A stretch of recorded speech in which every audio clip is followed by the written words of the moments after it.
What could have been a major economic shutdown was averted last night after organized labor suspended its planned nationwide strike.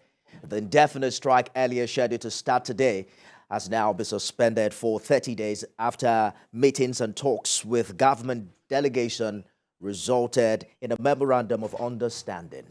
So what's in this MOU and how promising is it? We'll find out later on the show today when NLC President Joe Ajaero joins us live on the program. You're watching Beyond 100 Days with Nifemi Oguntoye. You can join the conversation right now on X, formerly Twitter, using the hashtag Beyond 100 Days. Remember to tag at TVC News NG. In a joint statement issued late Monday by senior government officials and leaders of organized labor, several resolutions were made, including a monthly wage increase of 35,000 naira for all workers for the next 6 months. There's also the payment of 25,000 naira for 3 months to 15 million vulnerable households, as well as the provision of 100 billion naira for gas-powered buses to be rolled out for mass transit starting from November. Other resolutions also include the inauguration of a minimum wage committee within the next 1 month from the date of this agreement, as well as the rehabilitation of refineries, among others.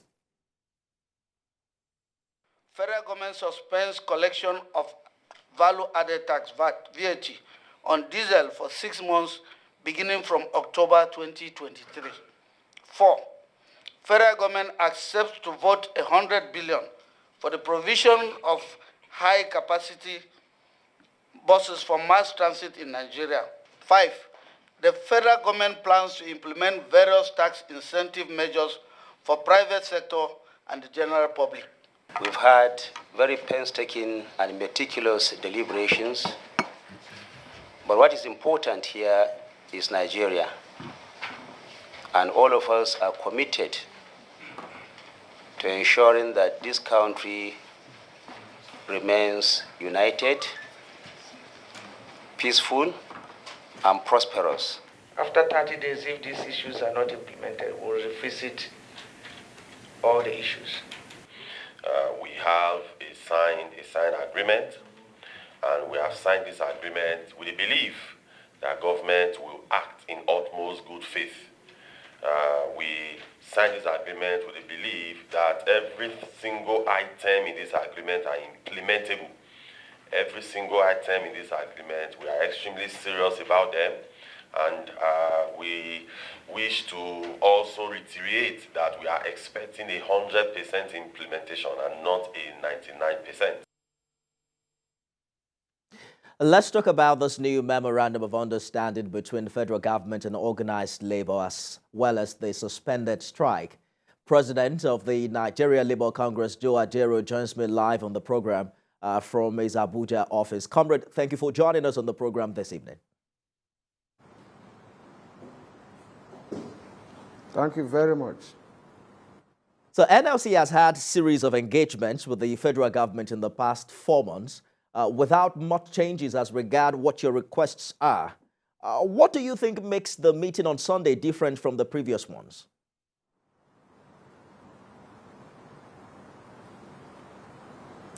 Well, the meeting of Sunday commenced with an agenda already set by Mr. President from his independence broadcast. And we saw some level of seriousness by the level of representation from the cabinet. And then, like any other time or previously, this meeting that commenced on Sunday, shows some level of, anxiety from the side of government. On the basis of that, we decided to equally give them the attention necessary in resolving this matter. That's the only thing that is different. And even for almost 3 months, there was no such meeting that took place. The meeting that took place in the office of the Minister of Labour was more or less a meeting to say, don't go on strike. It is not even a meeting that involved the two parties. So it was a meeting called for to enable the minister appeal to labor leaders. So there was an effort, to resolve the issues, to address the issues, based on some promissory notes, released by the president. So that was it. We'll talk about the promises in a moment, but help us understand precisely what Labour's demands are as we speak. Because the last time you had a nationwide protest, the demand was the removal of what you described as anti-poor policies of this government, including the hike in the pump price of petrol. It would seem those demands have changed, right? Well, you can see that that you have a cause and effect. Those anti-poor policies, started manifesting to a high dimension with the removal of subsidy and the subsequent increase in pump price of petroleum products. Semantically speaking, removal of subsidy is not the same thing as, increase in pump price of petroleum products. But the very moment subsidy was removed, it went high by almost 200%. Therefore, the consequences, the effects, the after effects, must be addressed. And if they are not addressed, the poor are the people that are the receiving end. So there's no other way to describe it. Where you don't, in the country, you don't have social welfare policies, that impact positively on the poor. A country that you don't have even transport system, you now in a country that you don't have functional hospitals that are for the common man, the schools are not for the common man. Everything went high almost within 1 week, and the poor were suffering. When I say suffering, those that had reserve had to empty it in order to go to work. So, as a labor center, that is conscious of the plight of the poor and the people, our members that are the low income bracket, who have to raise alarm. Let's talk about the 35,000 naira minimum wage increase. You're asking federal government to urge state governments to also implement some form of wage award for their workers. I'm sure you know how some state governments still struggle as we speak, years after the last minimum wage review. How optimistic are you that workers within the state and local government employ, and even in the private sector, will get this provisional wage? Well, I don't think that we should give excuses for the governors in the states. I think it has been proved in this country, history has proved that what you need is political will to address all those issues. Almost all the governors try to do something to address the effects of this subsidy removal. But the dimension, the degree at which what they were doing is what is to be considered. Some governors were given 10,000. I know one or two that are given 20,000. And I think there's another one giving 30,000, even before what the federal government want to start doing. Now, that is an admittance, of the fact that things are not going normally and that there's need to do something, a kind of intervention. And the same thing with the private sector you are referring to. One or two banks had even done 100% wage increase. Some other organizations would do better. And in the private sector, there's no history that they are the worst paid in Nigeria. So I doubt why we should doubt that the private sector will not do better or that they will not be able to do this. I think they will adjust. The governors in the states are already adjusting. In fact, even the minimum wage, one of the states, though, that is paying minimum wage of 40,000 before now, are doing it based on political will and their decision to do that. It doesn't mean that they are receiving the highest allocation. However, what the governors were receiving, as at April, has doubled as of today. Almost everything that was accruing as a result of removal of subsidy is being transferred to the governors as allocation to them. So they should be able to plug this back in making sure that the consequences, that arose as a result of removal of subsidy are addressed and properly too. I understand your position, but my question is, are you appealing to state, local governments and private sector, or you also intend to enforce this in the coming days? Well, the issue is that it's evident that they have to do something. And what I try to explain to you is that some of them are doing something, though not enough, which is an acknowledgement of the fact that all is not well and there is need for an intervention. It's not a question of appealing. What we have set is like setting the benchmark for them to operate. I expect some of them to pay more than what we have mentioned now for the federal. And those of them, even in terms of wages, there are some states that pay the same thing with the federal. So it's not a question of appealing. There's a reality knocking already. So the agreement, we seem to have a 30-day window now within which Labour expects government to march towards with action where this agreement is concerned. But there's also what this agreement calls the dictates of social dialogue, which you have committed to, particularly in future engagements with government. I'm wondering what that really entails, and is there an alternative to strike now within the context of this social dialogue? Well, ordinarily, social dialogue includes the engagement. What we did was a demonstration of social dialogue, But where one party decides not to talk, then it becomes a threat to social dialogue. And that was what brought us to the point of threats to strike. It is inability of the parties to communicate to one another, or where you have a kind of monologue.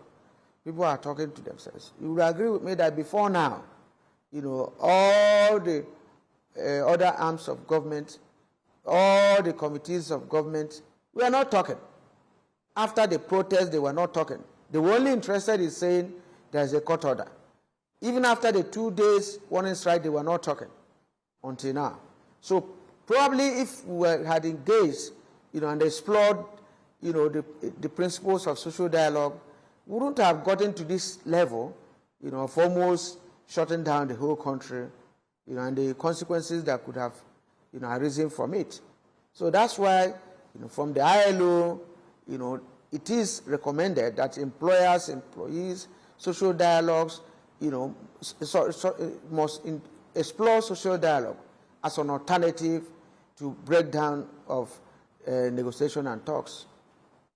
Is there a sense to which you agree that both Labour and government carry the burden of making this work without shutting down activities, if you consider the economic implication at such a time like this, because that's the essence of the strike in the first place, because of the burden that the poor now carry.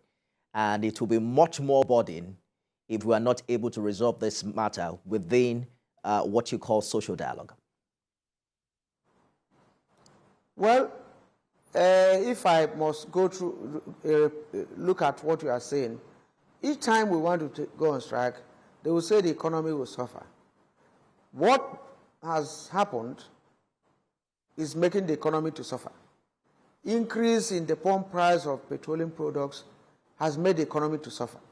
In fact, in some states, workers are now going to work 2 days or 3 days. Productivity has nosedived. There's no money for people to buy.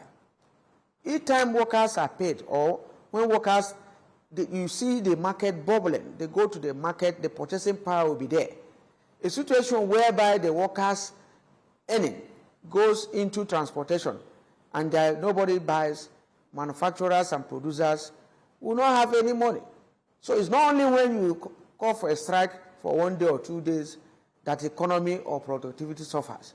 So in either way, some factories, some industries can no longer operate as a result of withdrawal of subsidy or even increase in pump price of PMS. So that is what is important. We should not be looking at the effect on the economy from only stoppage of work. Some other actions, including this, affect the economy adversely. So there's also the political dimension to it, comrade. There are some who would say that the body language of NLC before this election, identifying with one of the presidential candidates, may have also, inspired the position of NLC, because your union seemed to have taken a more drastic step, rather than that of the TUC. How do you answer the question of political affiliation at such a time like this? Well, I don't know why you wanted the NLC to be apolitical. Because the NLC, maybe you can educate me on how that works. From day one, have been forming political parties. From even around 1918, there was a political party. In 1945, Michael Imodu and others formed a political party. In the 1960s, Imodu and Ekong formed another political party, which was disrupted by the Civil War. In 1987, Pascal Bafia and others formed a political party. The current Labour Party you are seeing was formed by Adams Oshomole in 2003. And then it has been on, until we met it. We don't have any apology having a political party, because the two existing political parties cannot accommodate us. Tell the people that are saying this of affiliation, it is only in Labour Party that the son of a mechanic or a mechanic can run for election. And I want to challenge you to go to prove it that even in the current National Assembly, people who are Okada riders through the Labour Party are there. And it is a forum for us. So if anybody is talking of political affiliation, we don't have any sympathy for it. All over the world, whether in Britain or whatever, you have Labour Party. You're saying that NLC hasn't found a way to separate itself from Labour Party, and are you saying that wouldn't affect your responsibility as a pressure group and also your ability to approach this matter without political bias? The NLC is not running the Labour Party. The NLC formed a party for Nigerians. All the 30-something members of the National Assembly, and none of them is from the NLC.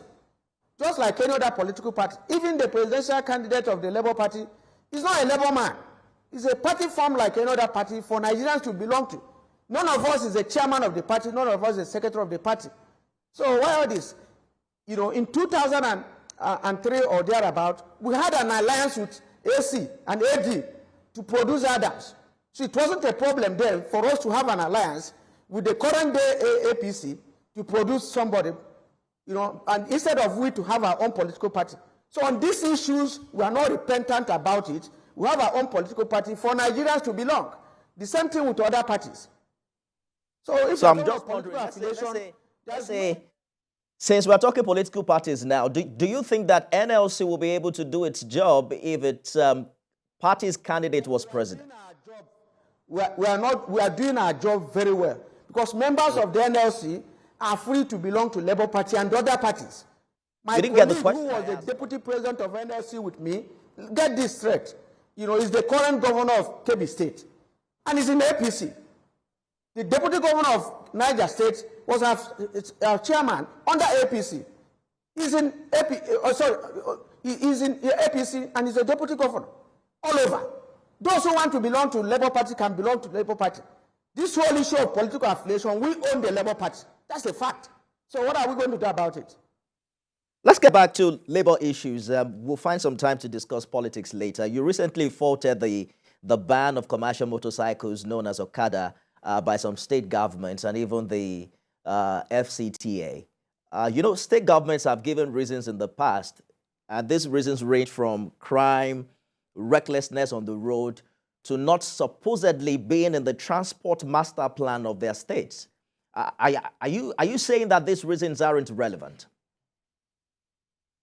So when you talk of transport master plan of a state, and you say Okada and those ones are not part of it, It's because you didn't design a route for them. It's because you didn't even have a mass transit program that will take care of people in that state. It's because you don't have a subsidized rate for transportation. Therefore, people must find a way to commute. I've traveled in some parts of the country, of the world. There are people that use bicycle. There is normally a track meant for bicycle users. If you reach China, it's like the normal thing. Even in the offices, there is a park meant for people that use bicycle and even a bike.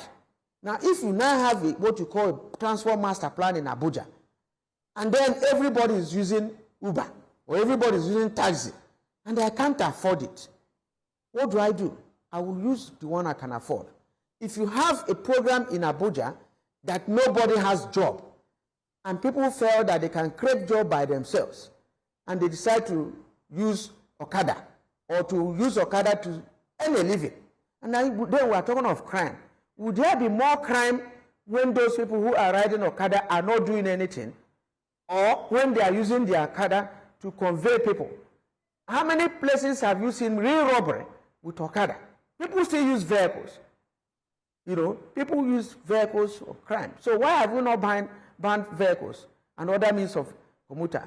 Now you can regulate it if you so use. But the aspect of collecting all Okadas and destroying them is something that is unimaginable. Especially when we look at the index, the poverty index in the country. And you now said everybody must have his own private car. And there's no policy for people to have their own private car. People must equally find a way of accommodating the poor and the less privileged.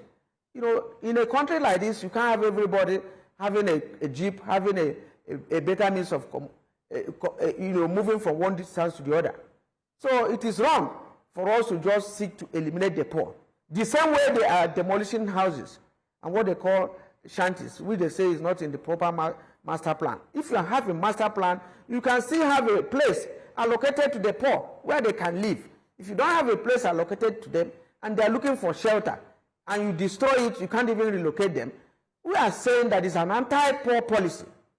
All right.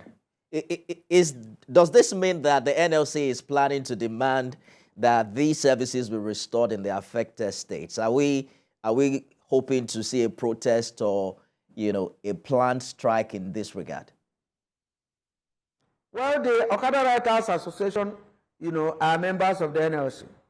We are still interfacing with them, and then I can tell you that some of them have had audience with some of these people, including the intended meeting with the Minister of the FCT, for them to see from the side of the poor, for them to see from the side of this class of people. Not just them, but the people that patronize them. If you know thousands and millions of people that patronize them, you will discover that they don't have any other source apart from using the Okada. So if there is proper reasoning, there could be a balance. But if it is just that the poor must die, then too bad. We have to go now, comrade. In a minute, you have suspended this strike for 30 days. I'm just wondering how you intend to measure government's performance, along the line of the agreements you've had, particularly in the area of refineries, issues like state government and local governments, and even the private sector given a wage increase, and some other issues. There's also the CNG-powered buses that the president admitted that there was a long process, but they're doing all they can to shorten that process. How do you intend to measure government performance in 30 days?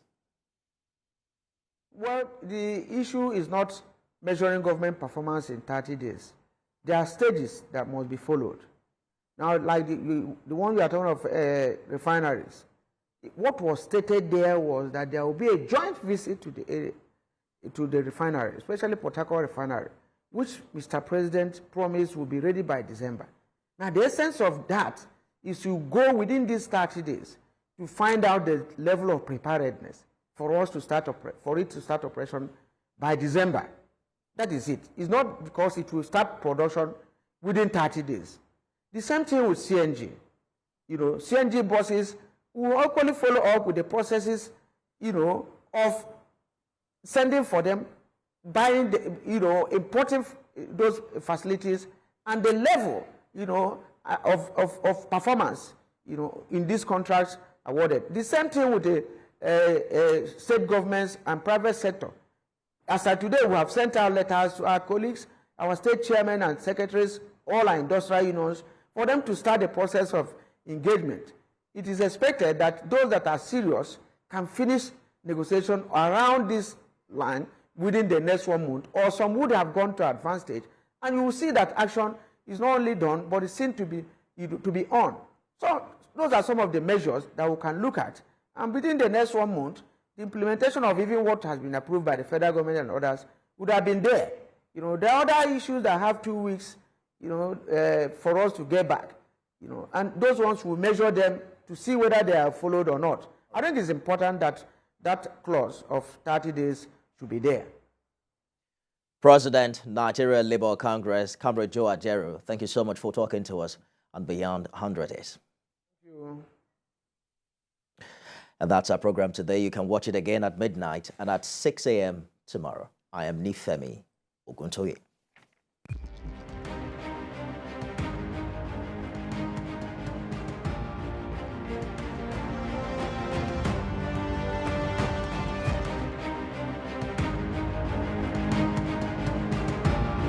Thank you.